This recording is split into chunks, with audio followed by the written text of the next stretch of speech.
certain way, and the figures go up. And then when you diagnose and test in a different way, maybe you reduce the number of cycles of amplification of this genetic material that you're using in the test, the figures go down. Have you noticed something, mate? We had in China this extraordinary reaction.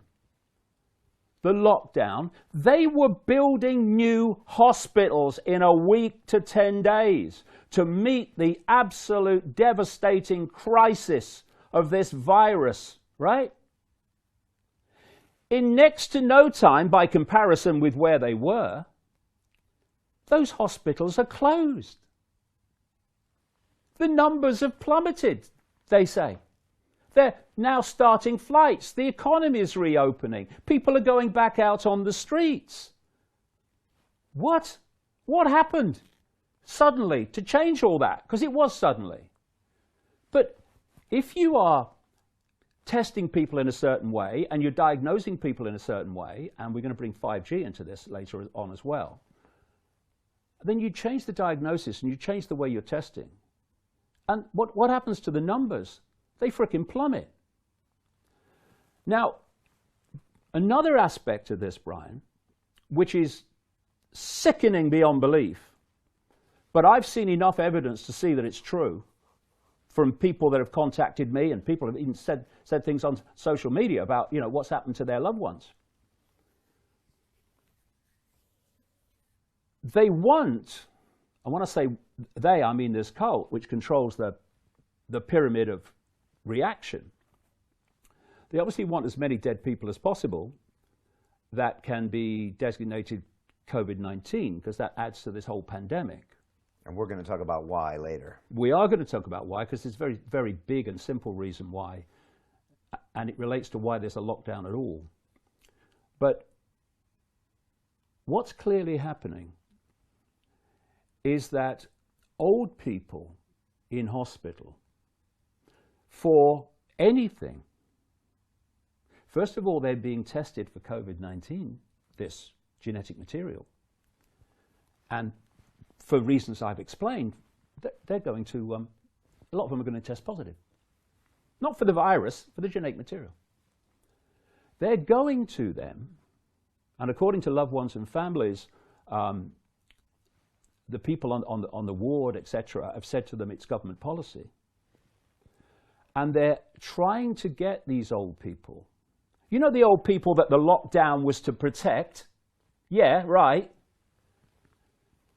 They're trying to get them to sign do not resuscitate forms, which means they can be allowed to die and not resuscitated. And when they die without resuscitation, they will be called COVID-19. Have you noticed how this is now starting to seep out? Oh, we may have to make choices about the triage, about who we treat, and the older people. Well, we're going to have to make some hard choices.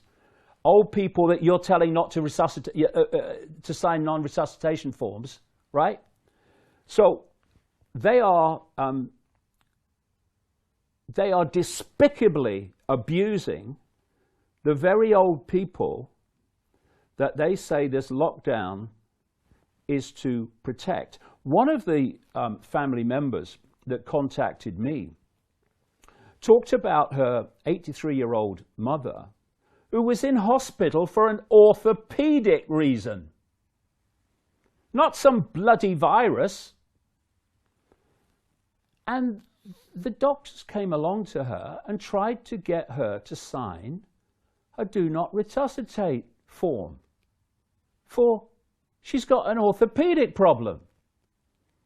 And, she had her faculties about her and she refused, but a lot of people won't, because a lot of old people won't. They won't know what's going on. And they're trying to get them to sign it so they can save the other people. That's what they say. That's what they say. But Orwellian language, Brian, you have to invert everything. They're getting them to sign it so that they can let them die. And everyone who dies is a COVID-19 because they've tested. This is the scam that's going on. And what it means is that they control the figures by the way that they test, by the way they diagnose and the way they count them. And thus, the figures can be allowed to go up and up and up to justify further lockdown.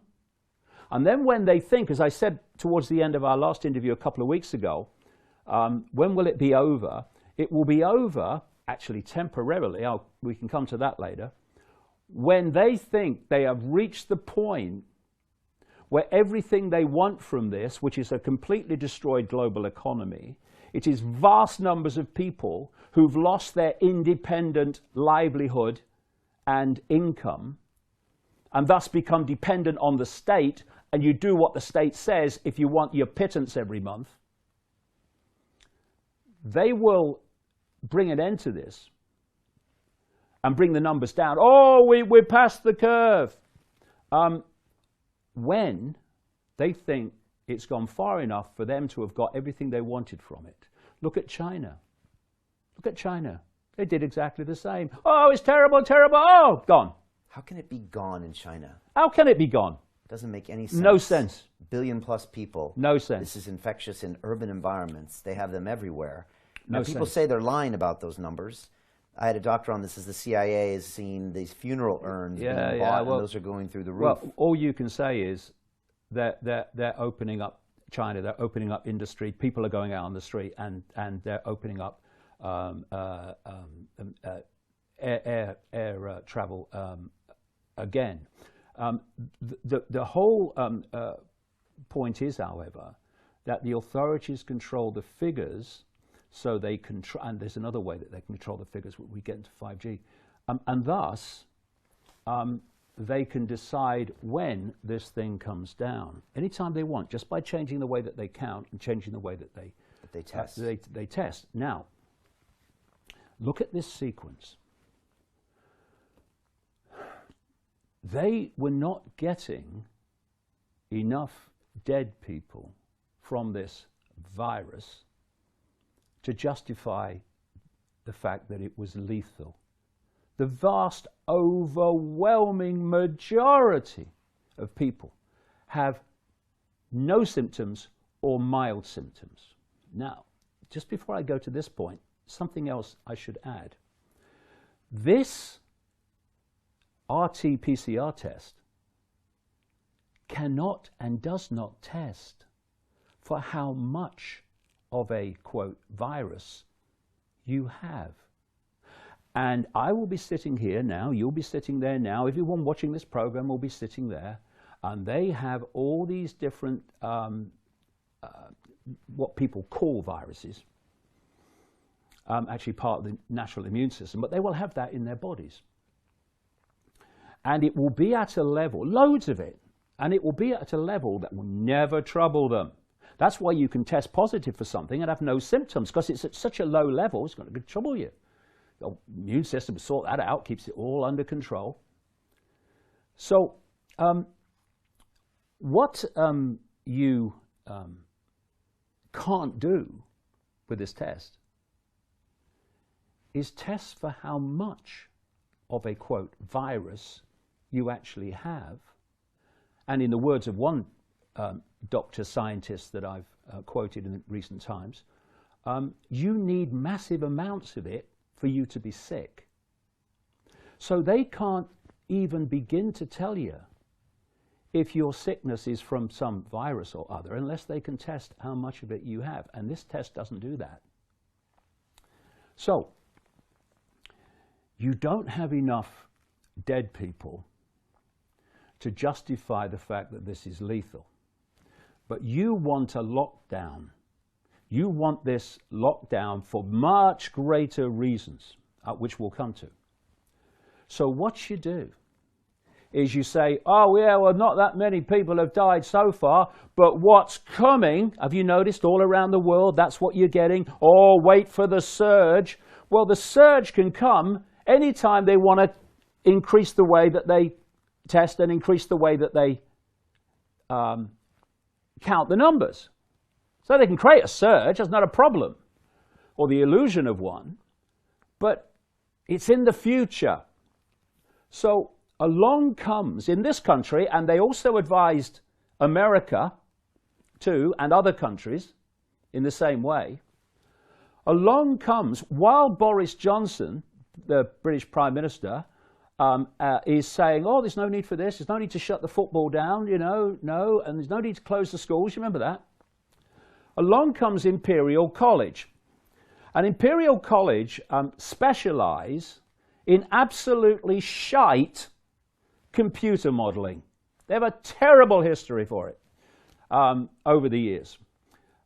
You know the computer models that say the ice cap should have gone by now, right? Because we're all dying from global warming. How do you know? Because my computer model says so, right? So they computer modelled COVID-19.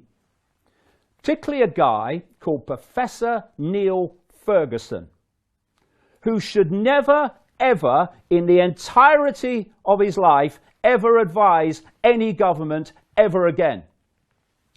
And he says, Mr. Johnson, 250,000 to 500,000 people could die in Britain of this virus. So now, Johnson shuts himself. Because he's having people saying to him, you know, Boris, you know, this is what could happen, mate, if you don't lock it down, if you don't have social distancing and all that stuff. And you know something, mate, you're going to be blamed for it. Oh, massive change attack. And from, oh, look, we're not going to close the schools. We don't need to close the football, because the football wasn't shut down by Johnson. It was shut down by the football authorities. Suddenly, lockdown. And what they're doing all around the world, they're doing it in increments. Oh, a little bit, and they get people used to that. And then all fiercer. And they're doing it in increments. And they plan, if we allow it, let's get into that later as well, they plan to push this on into more extremes. And so when the lockdown happens, and everyone's basically under frickin' house arrest, he said, Ferguson, that 1 million, 2 million, whatever it was, Americans were going to die from this. 2.1 million. Yeah, right. 500,000 in the UK. Yeah, exactly. When the lockdown happens, he suddenly rolls back, right? Oh no, it's less than 20,000. Someone else from Imperial College, which is very closely connected to Freemasons, by the way, and Freemasonry. And by the way, the part of the college where Ferguson works takes funding from the Bill and Melinda Gates Foundation, which we are going to get in seriously to later on. Because Gates is absolutely, as a gopher, but a rich one of this cult, he is right involved in this, in ways that we'll come to. So now he's rolling it back, and someone else from Imperial College suddenly says, oh no, it could be 7,500 who'll die. Yeah, or even less. I heard like 5,700. Yeah, but the lockdowns happened. And the lockdown happened on the, it's going to be 250,000, right? You imagine, Brian, another computer modeler came along, government advisor. Well, my model says that ain't going to happen. No. We don't have to shut anything down. It's not going to happen. How long would he be a government advisor? Yeah, 30 seconds. They get what they want to do what they want. And so we are now in this lockdown, and in a matter of days, weeks at most, we have gone from what people perceived as a free world to global fascism, global tyranny, in which a tiny, tiny few people have got billions, half the world's population, under house arrest. And it's been done by scamming this whole COVID-19 thing, which brings me, mate, to 5G. Before we go to 5G, question for you. Go on. I've been watching Trump's live conferences every night, and he has Dr. Fauci and Dr. Birx that come up. Are they aware that this test might not be accurate? Are they part of this, or